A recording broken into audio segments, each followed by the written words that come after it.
Good morning. It's been a couple of weeks. Last week I took the week off because it was Chinese New Year, Lunar New Year. We had 3 days of holidays in the middle of the week, so I thought take the whole week off. So I didn't see one movie last week. Amazing. But I'm paying for it this week because I've already seen three, and I'll see another one tomorrow night. So four this week. Anyhow, big movie opening this week in Hong Kong. Finally, it has come to Hong Kong. Is The Wife, the much talked about film starring Glenn Close. Well, I don't know if the film's being talked about, but certainly her performance is being talked about, as she's up for a Best Actress nomination, Oscar nomination, and she's won so many other big awards that it's likely that she's going to win here as well, because the Oscars has not given a lot of shocking results in the past few years. It's been very predictable.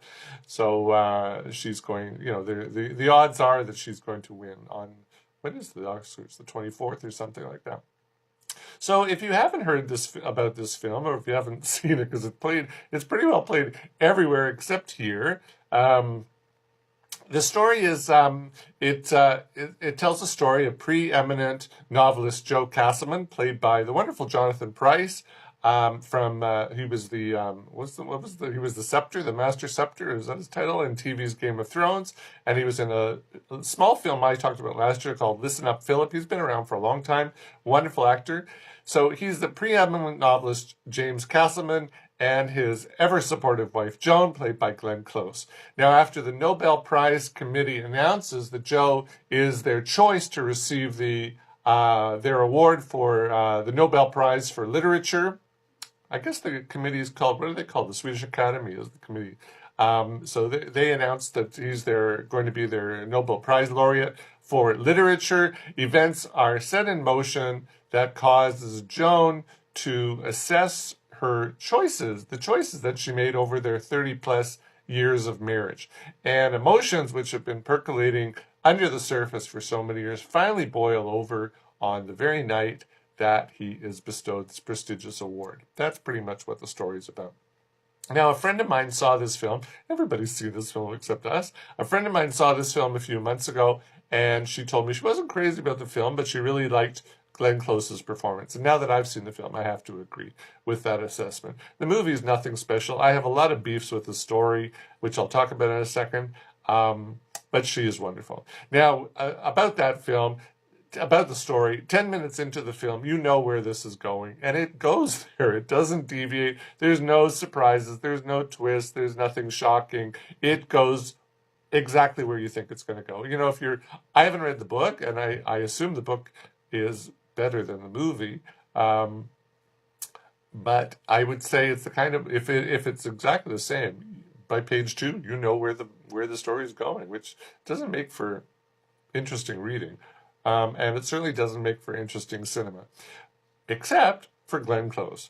And she is fabulous because her performance is a masterclass on the breadth of emotions that you can convey with just your eyes. A look here, a tilted eyebrow there. I mean, she's amazing. She was on Stephen Colbert's show this week, or I guess it was last week, and she did a little thing with him about emotions with just using your face, and she was wonderful. I mean, she's fabulous. So I think full credit goes to Swedish director Björn Runge. He was a Silver Bear winner at the Berlinale for his film Daybreak. I think that was in 2002, 2003. I can't quite remember the year. I didn't write it down.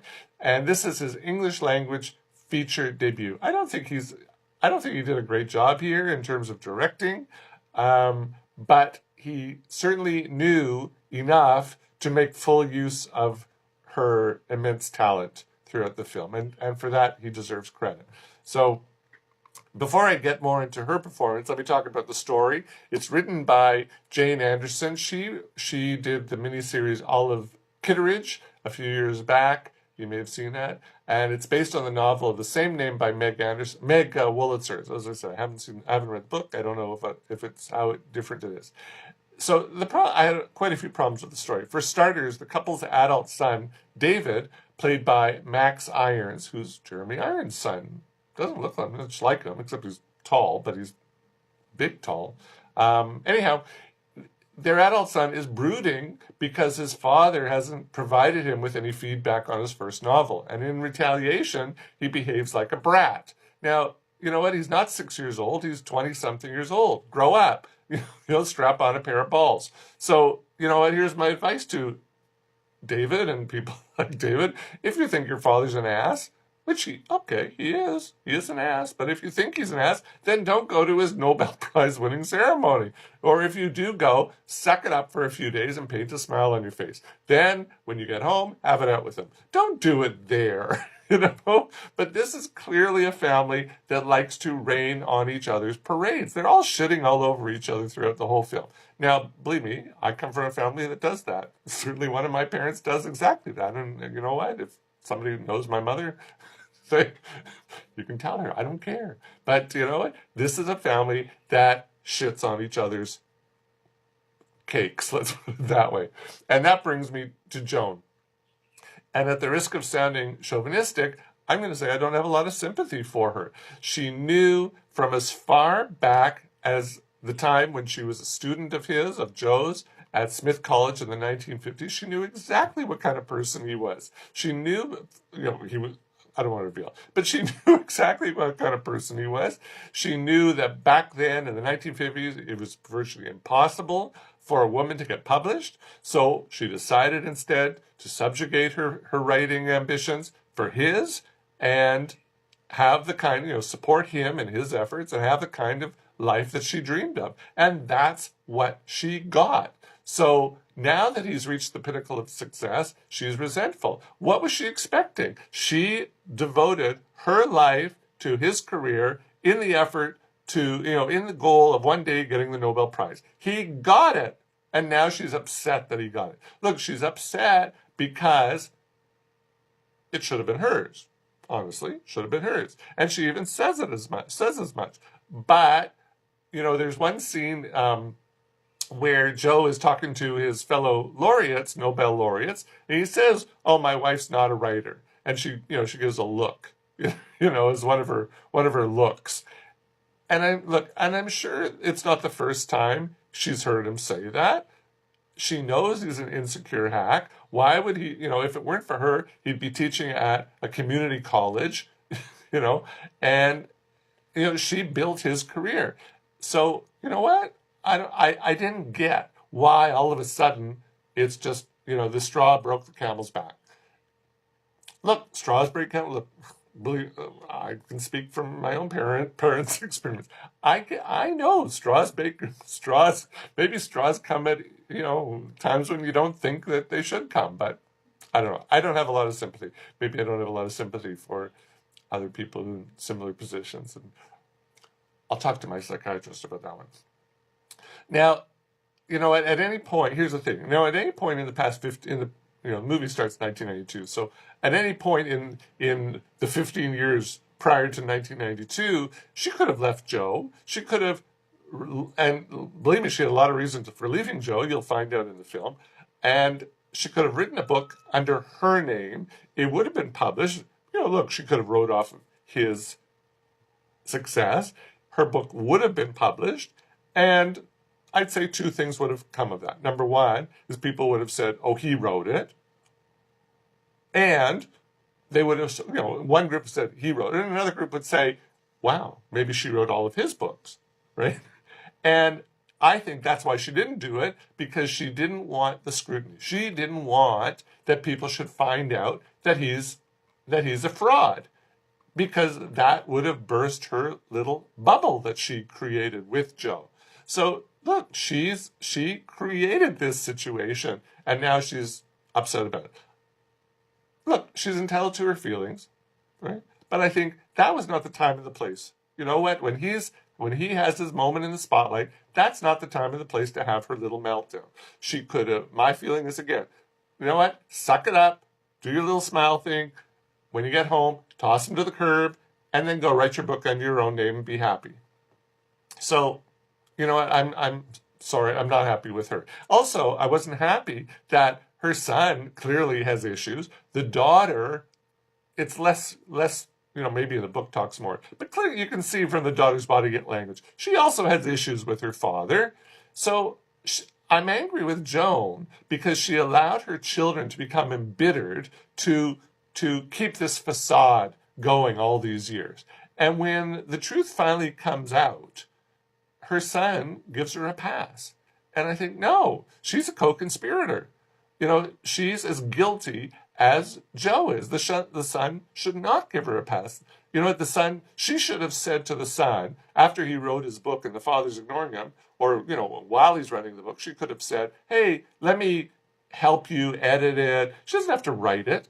She can say, let me throw in a few things. He knows she can write, and deep down, he knows that she's a better writer than his father is. So what's the big deal? Just say, look, let me help you with it, and that's it. And I feel she didn't do that again because she didn't want to, blow the cover.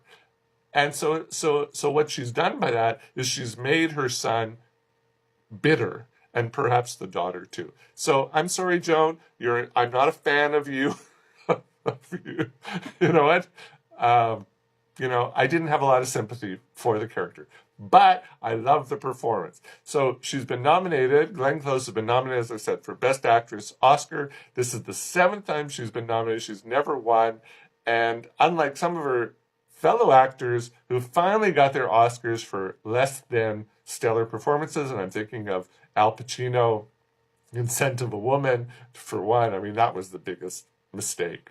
He had so many other wonderful performances, and they said, oops, we got to give him his Oscar finally, so let's give it to him for this film. And I mean, that was really the wrong film.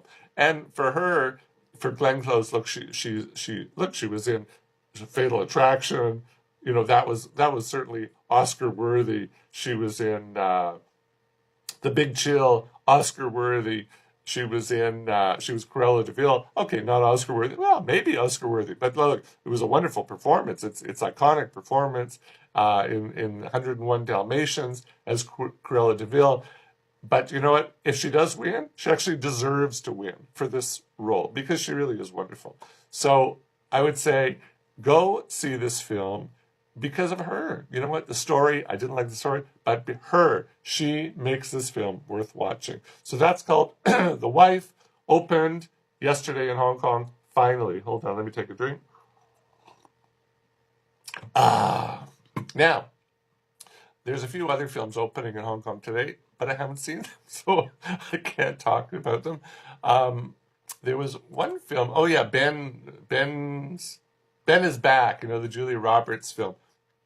It also opened yesterday, and they're not supporting, the distributor is not supporting it. There was like this hush-hush press screening the other night. It was the same night as another press screening from another company, so the other company invited me to their press screening first, so I said, sorry, if you're going to do one of these last-minute hush-hush press screenings, I'm not coming.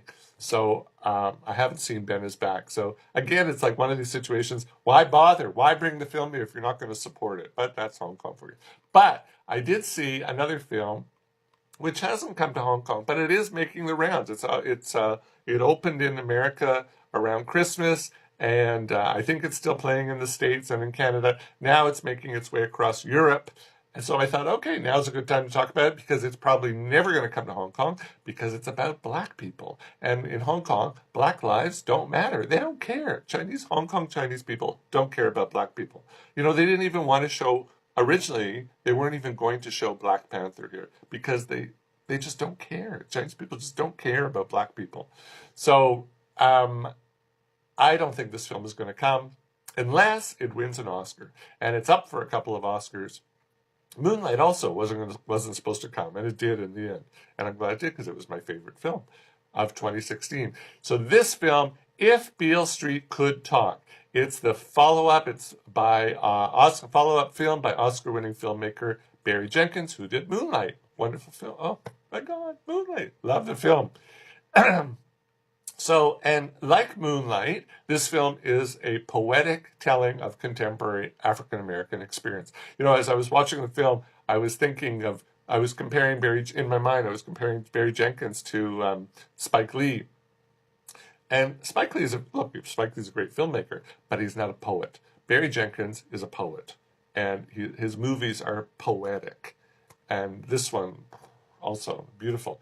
The story is Tish Rivers, played by Kiki Lane. You probably never heard of her because this is her first big film.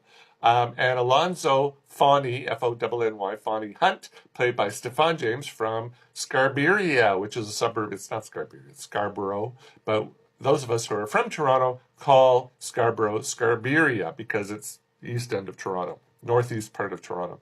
So Alonzo Fawny Hunt, played by Stephan James from Scarborough, have been the best of friends since they were children. And now, as young adults, their relationship is becoming romantic. And just when Fawny gets falsely accused of raping a Puerto Rican woman, Tish finds out she's pregnant. And with her family solidly by her side, Tish remains hopeful that the truth will prevail and Fawny will be released from prison before the child is born. But the wheels of American justice turn very slowly, and the system is anything but fair for African American men. Now, this film is based on the acclaimed 1974 novel of the same name by James Baldwin.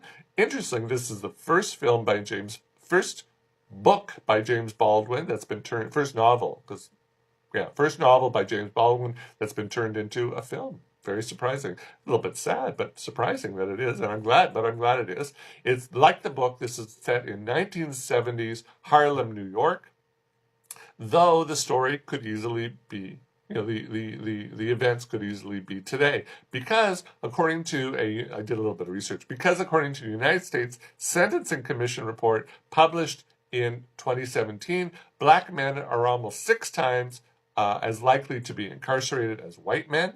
And between 2011 and 2016, America's federal courts imposed prison sentences on black men that were 19% longer than those imposed on white men for those who were charged with similar offenses. But this story is 45 years ago, and Tish and her family never give up on the possibility that Fawny's fate will be different, even as they work and they steal to raise enough money to keep their white lawyer from abandoning his case.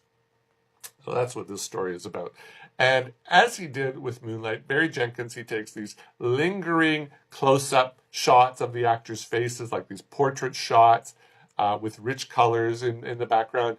And Nicholas Britell's sublime score plays softly in the background. Nicholas Britell also did the music for Moonlight, so he's got the same crew working with him again. And, as you're watching these lingering close-ups of these portrait shots, you'll find yourself being swept along in the character's tide of emotions as the story unfolds. And like Moonlight, there isn't one weak performance here. Everybody here is amazing. Everybody here is so strong. Even like you have some characters who have one line, and they're delivering these lines so powerfully, and which is a testament to not just James Baldwin's writing, but Barry Jenkins' adaptation of the script. He can write, the guy can write, or that he can adapt. Let's put it that way. He is wonderful. Now, Kiki Lane, the actress who plays Tish, she doesn't have, as I said, she doesn't have a long resume. I think this is her first big film. I think she was in a couple of short films. I saw something where she basically arrived in Hollywood a few months before the film was cast. She had, but she's wonderful, and you're going to see a lot more of her. She brings such honesty to Tish's character. Tish starts off as this naive 19-year-old girl, but she grows up really fast when she has to, and that happens. There's a very powerful scene with Tish and Fawny's family. She has to tell Fawny's family that she's pregnant, and she grows up right there on the screen. Right in that scene, she grows up. And so that's the most powerful part of the film, and really well done. The film's shining star, though, is Regina King. People might know her from the TV series 7 Seconds. She plays Tish's steadfast mother, Sharon. She doesn't have a big part, but she puts everything into it. She just embodies this role, and she is picked up. She's already won a Golden Globe for this performance, and she's picked up close to 3 dozen lesser awards for this performance. So clearly she is the odds-on favorite to take home the Oscar for Best Actress in a Supporting Role. I had wanted, personally, I shouldn't say one, I want Emma Stone to win. I'm not a big Emma Stone fan, but I think she was wonderful in The Favorite. I think Rachel Weisz was also wonderful in The Favorite, but I thought Emma Stone was even better. But I think what will happen is, because you got two women from the same film that are who are competing against each other, they'll split the votes, and the award will go to Regina King. Not that she doesn't deserve it, but okay, that's what happens.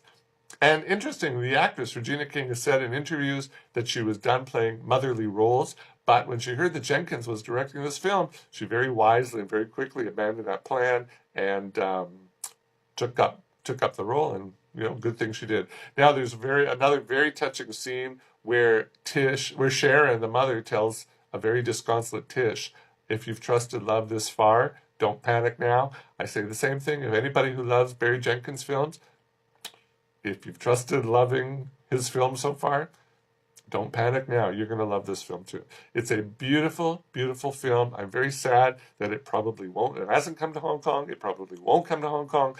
But you know what? People who watch me are all over the world. You have an opportunity to see it. People who live in Hong Kong, we have choices these days. I only talk about the legal ones. But certainly go see the film because it is great. That's it. That's all I'm going to talk about today. Next week, I got 3 films to talk about. I got The Favorite is finally coming next week. I saw it like 2 months ago. I can't remember what the other 2, but I got 3 films to talk about, so I'm going to be talking fast next week to get it all done within a half an hour. Have a good week. If you're in North America, I hope the snow is melting. And enjoy. Bye.